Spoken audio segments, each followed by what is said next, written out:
Good, okay, so welcome back to the workshop again. Yet again, I'm sorry, I didn't post anything last week. I had a sort of flu thing, and I was doing a lot of visits to the TRA, which was not a lot of fun to do with registration, but I'm not going to bore you with that.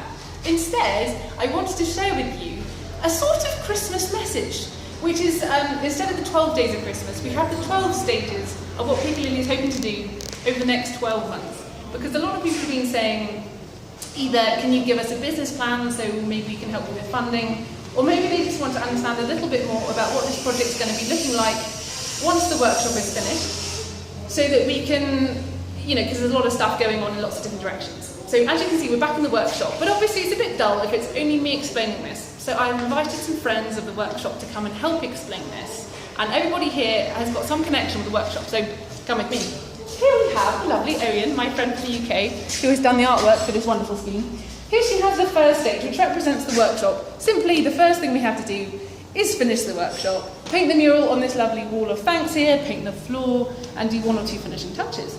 Once that is done, Lazar here, who has helped to make this workshop, thank you, my friend, we're going to be interviewing for apprentices. We're going to be having 3 or 4 lady apprentices here in the workshop, and they're going to be starting to learn motorbike maintenance skills. Next, we have Hassan, correct?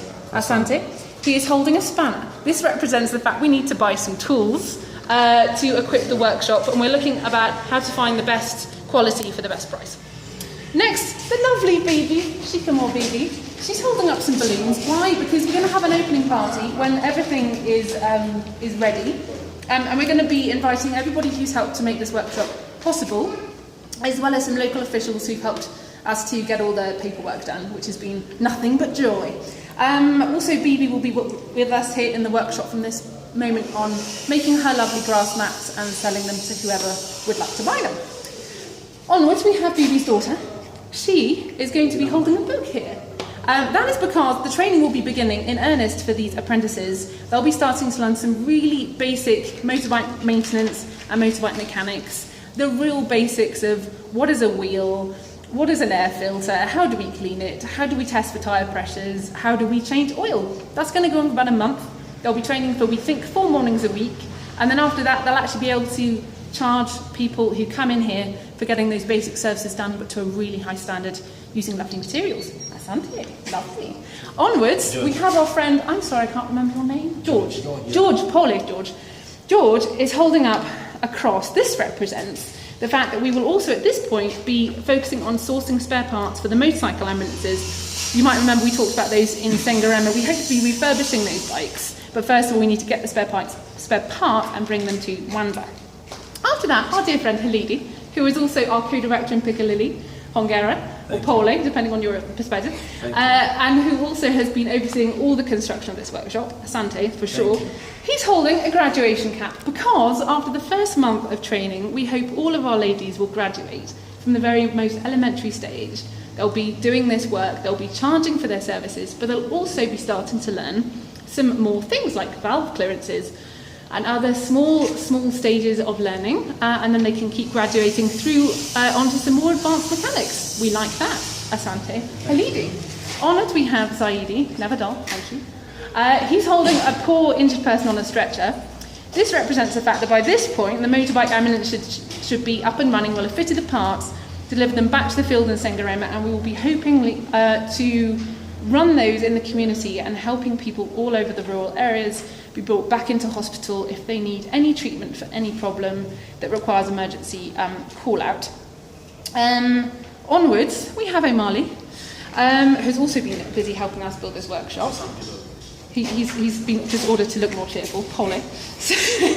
So he will be also helping to integrate the motorbikes into the community and work developing like the call outside to make sure that the system's working really well. Asante Omani for everything.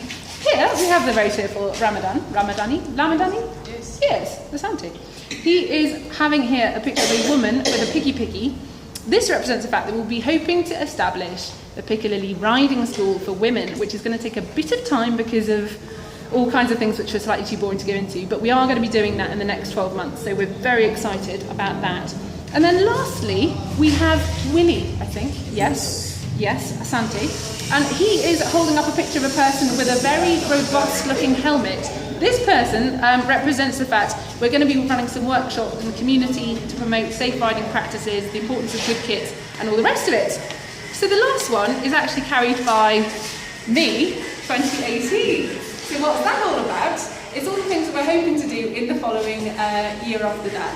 Things like possibly creating a network of women who've been trained by Pikilily to become motorcycle taxi drivers, so that they can provide reliable services, whether it's to pick people up, whether it's to deliver parcels and items around the town and that kind of thing.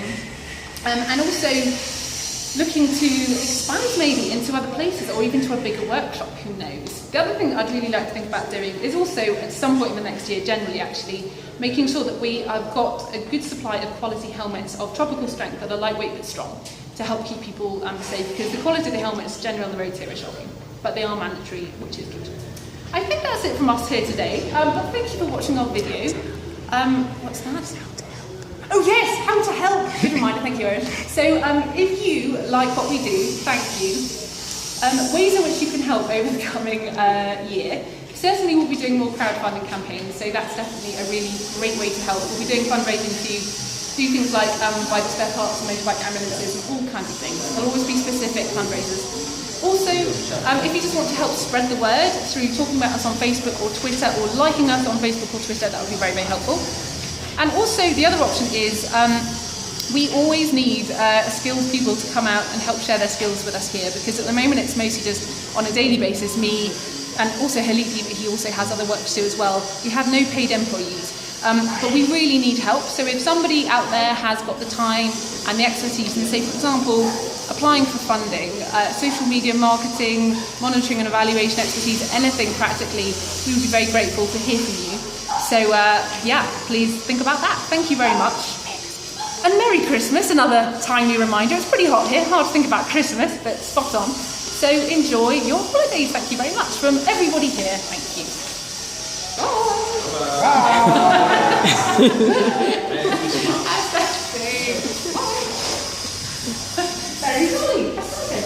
Asanteni. Cool. Thank you. Oh, that's great.